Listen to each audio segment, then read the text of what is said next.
next we got a good question from Jacob, who is a former wrestler that's been doing jiu-jitsu for about 5 months.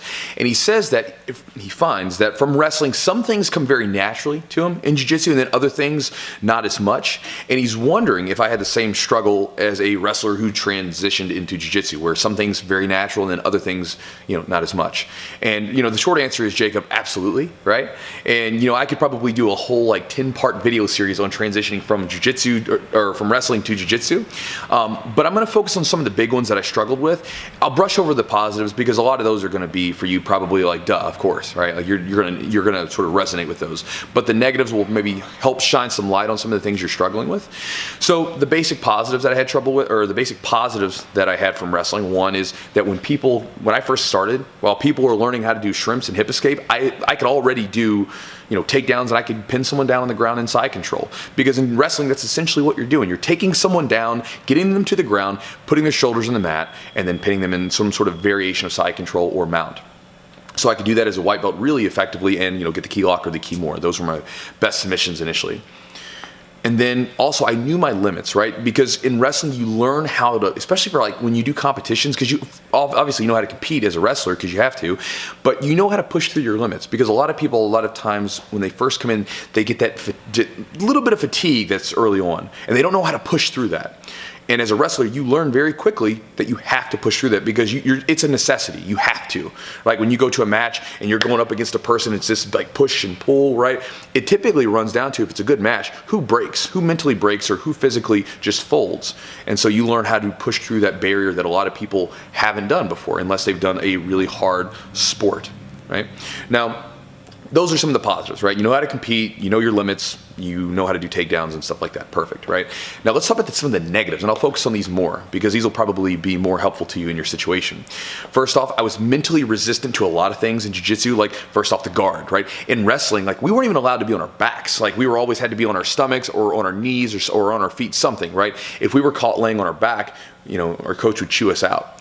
And this is similar to, I've seen where in some jiu-jitsu schools, if students don't stand up in a technical base, technical stand-up, they get in trouble.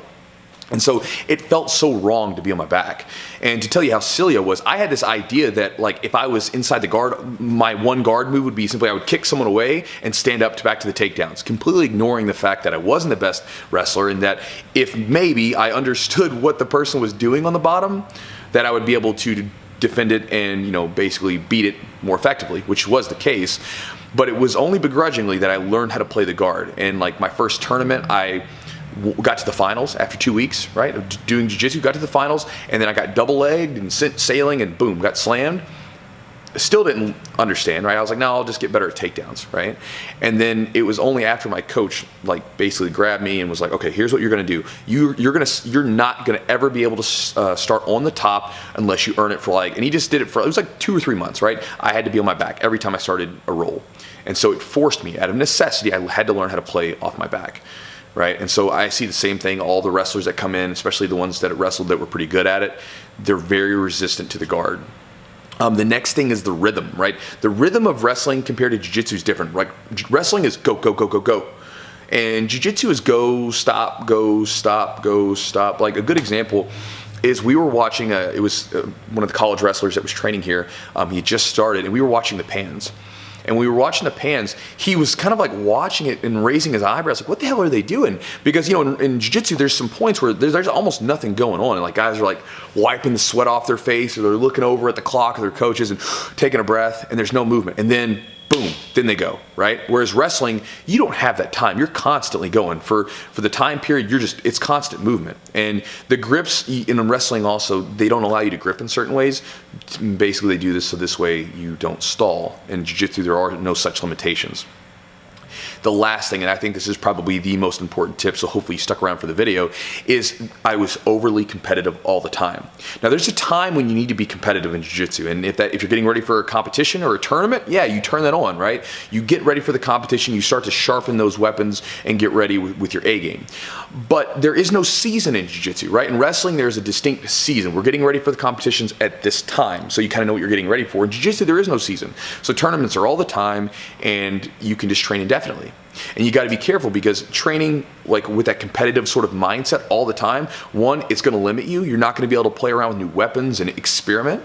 Two, you're not going to be able to, you're going to wear your body down, right? And so you've got to make sure that when you're not getting ready for a competition, you need to just be a little bit more relaxed and be able to play with new weapons. So this way you sharpen the weapons when it's time to get ready for a competition, and then you bring in new ones when you're not doing that. So Jacob, a lot of stuff to sort of think on, but hopefully that'll help you out with your transition from wrestling into jiu-jitsu, and hopefully this helps. Get a grip.